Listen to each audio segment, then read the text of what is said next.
E7 ನ್ಯೂಸ್ಗೆ ಸ್ವಾಗತ. Gopalapura Catholic ಚರ್ಚ್ನಲ್ಲಿ Christmas ಆಚರಣೆ. ಶನಿವಾರ ಸಂತೆ ಹೋಬಳಿಗೆ ಸೇರಿದ ಗೋಪಾಲಪುರ ಕ್ಯಾಥೋಲಿಕ್ ಚರ್ಚ್ನ ಕ್ರೈಸ್ತ ಬಾಂಧವರು ಸರ್ಕಾರದ ನಿಯಮದಂತೆ ಕ್ರಿಸ್ಮಸ್ ಹಬ್ಬವನ್ನು ವಿಜೃಂಭಣೆಯಿಂದ ಆಚರಣೆ ಮಾಡಲಾಯಿತು. ಚರ್ಚ್ನ ದೀಪಾಲಂಕೃತದಿಂದ ಮತ್ತು ಸ್ಟಾರ್ನಿಂದ ಕಂಗೊಳಿಸುತ್ತಿತ್ತು. ರಾತ್ರಿ 10:30 ಗಂಟೆಗೆ ಕ್ರಿಸ್ಮಸ್ ಗೀತಾ ಭಜನೆಯಿಂದ ಪ್ರಾರಂಭವಾಯಿತು. ಸರಿಯಾಗಿ 11 ಗಂಟೆಗೆ ದೇವಾಲಯದ ಬಲಿಪೂಜೆ ಪ್ರಾರಂಭವಾಯಿತು ಮತ್ತು ಬಾಲ ಯೇಸುವಿನ ಪ್ರತಿಮೆಯನ್ನು ಸುಂದರವಾಗಿ ಅಲಂಕೃತಗೊಂಡ ಗೋದಲಿಯೊಳಗೆ ಇಟ್ಟು ಆರಾಧಿಸಲಾಯಿತು.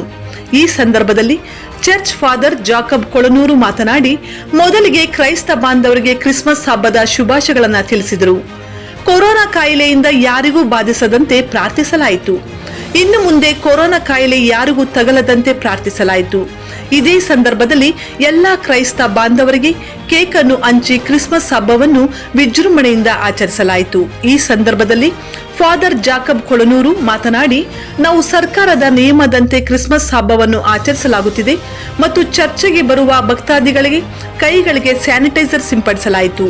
ಎಲ್ಲರಿಗೂ ಮಾಸ್ಕ್ ಕಡ್ಡಾಯ ಮಾಡಲಾಗಿತ್ತು. ಈ ಸಂದರ್ಭದಲ್ಲಿ ಗೋಪಾಲಪುರ ಚರ್ಚ್ ಫಾದರ್ ಜಾಕಬ್ ಕೊಳನೂರು ಮತ್ತು ಬಿಟ್ಟಿಕಟ್ಟೆ ಮತ್ತು ಗೋಪಾಲಪುರ ಮತ್ತು ಶನಿವಾರ ಸಂತೆ ಮತ್ತು ಕಳಲೆ ಹೊಸೂರು ಕ್ರೈಸ್ತ ಭಕ್ತರು ಪಾಲ್ಗೊಂಡಿದ್ದರು. ವರದಿ ಇನಾಯತ್, E7 ನ್ಯೂಸ್, ಶನಿವಾರ ಸಂತೆ.